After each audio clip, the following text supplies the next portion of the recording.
Today's learning is dedicated by Nechama Cox and family in memory of their Aunt Nida Bat Avraham. To dedicate a day of learning, go to mishnah.co/support. Berachot Perek Zayin, Mishnah Aleph. The Mishnah is going to continue with some of the laws of Birkat Hamazon, okay, about who can be included in Zimun. Zimun is if three people, the Mishnah says explicitly, Shlosha she'achlu ke'achat chayavim lizamein. Three people who ate together, and remember we learned in previous Mishnah that this refers to three people who were kovea seuda, which in the times of the Mishnah meant, that they were heseba, they were doing leaning, they leaned together, they were on their couches, when they were eating. So they were a kovea seuda together. So therefore they're chayav lizamein, they're obligated to bench together. From the words Mishnah, the Gemara explains, it's from the words Gadlu laHashem iti, Gadlu, make great to God iti together with me, Unaromema shemo yachtav, and we will exalt His name together. Also, there's another pasuk, another opinion, Kishem Hashem ekra, I will call out the name of God. Havugodel leEloheinu, will make greatness to our God. I.e., there's an idea in Judaism of sharing together in the idea of thanking HaKadosh Baruch Hu, which is also the idea of Baram Hadrat Melech, that the more the merrier, in religious sense. But Chazal instituted a chiyuv, an obligation, that if you have a kviut, if you establish that you're eating together, you have to bench together as well. We're going to see in subsequent Mishnayot when that doesn't apply, or how you can get out of it, or when you're not obligated, when you can separate off, which is individually you have to be aware of. Says the Mishnah, okay, what kinds of foods, if a person ate them, would obligate him to be part of the Zimun, and on the other sense, would exempt him or would prevent him from being part of the Zimun. Okay? So we'll read the Mishnah, and then I found a nifty chart, and we can explain what's going on here. Achal demai. If you ate demai, we'll explain what demai is in a second. Umaaser rishon shenitla trumato, or maaser rishon from which truma was taken off. Umaaser hegdesh sheni, the hegdesh shenifdu, and second maaser and hegdesh that were redeemed. Or hashamash she'achal kezayit, the waiter who ate a kezayit, ve'akuti, or akuti, mizamnin alehem, all those people can be considered part of the zimun. But, aval, achal tevel, if a person ate tevel, umaaser rishon shelo nitla trumato, or maaser rishon from which truma was not taken off. We'll explain all of this in a second. Umaaser sheni v'hegdish shelo nifdu, or second maaser and hegdish that were not redeemed. Or hashamash she'achal pachot mikazayit, the shamash ate less than kazayit, v'anochri, a non-Jew, ein mizamnin alehem. Those people cannot be included in the zimun. What are all these things? So first of all, you understand there's correspondence. Achal demai, achal tevel, maaser rishon. So the Mishnah is giving you a bunch of corresponding cases when a person can or cannot say be considered part of the zimun. So in order to understand all of these things, all of these rules, you have to sort of give a small introduction, let me move this guy over here. Okay, a small primer in Hafrashat Trumot Uma Asrot, the separation of Truma and tithes. So, as many people are aware, in Eretz Yisrael, there's a mitzvah, there's a commandment of Hafrashat Trumot Uma Asrot. And when a person has grain, he has to take off a number of different things. He has to take off what's called Truma Gdola. By the way, this chart I found somewhere on the internet. Why recreate the wheel? Truma Gdola. He has to give off Truma Gdola. I don't know what happened there. Okay, Truma Gdola, which is to the Kohen. It goes to the Kohen. In the time that Beit HaMikdash, you had to give, according to the Torah, any amount, kol shehu.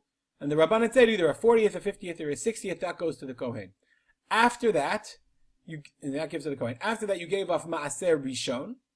Okay, and the Maaser Rishon went to the Levi, and that's a 10th of your produce. So let's say you harvested 100 bushels, so you gave a 50th. You're a regular guy, a Benoni guy. You gave a 50th, 2% you gave to the Kohen. The Levi gets 10%. Fascinating. 10% goes to the Levi.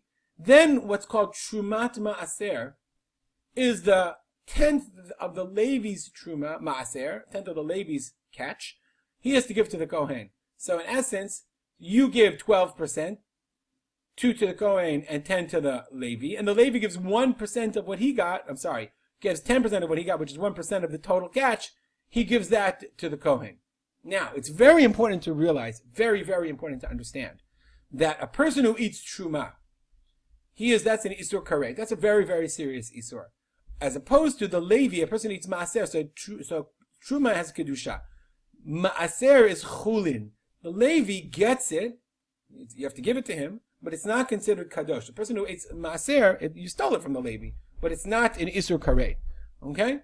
But the trumat maaser, this trumat maaser that's in the Levi's take, he has to give, that's considered truma.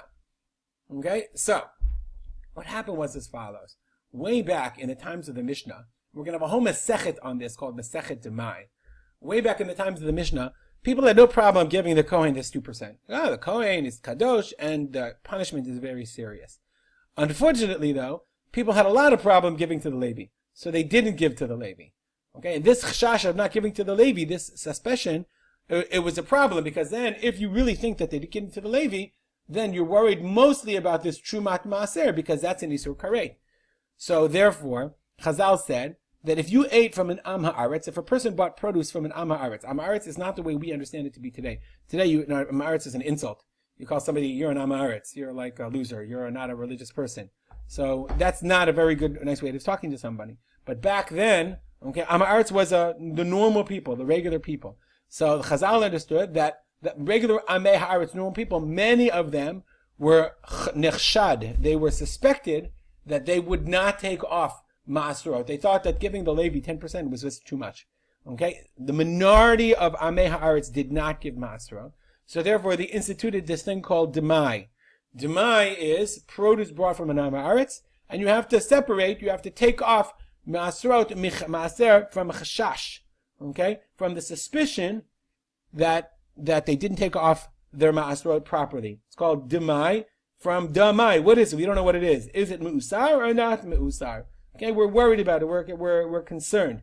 Okay, Rov amei haaretz, most amei haaretz did take off ma'aser, but a minority of amei haaretz did not take off ma'aser. So therefore, lechatchila, one was not permitted to eat ma'aser, but Chazal only instituted the problem to eat demai. But if you're poor, if you were a poor person, then you could give poor people demai. So demai is one of these intermediate kinds of produce, which you bought from an am haaretz. You know truma was taken off. You don't know if trumat maaser was taken off, if maaser was taken off.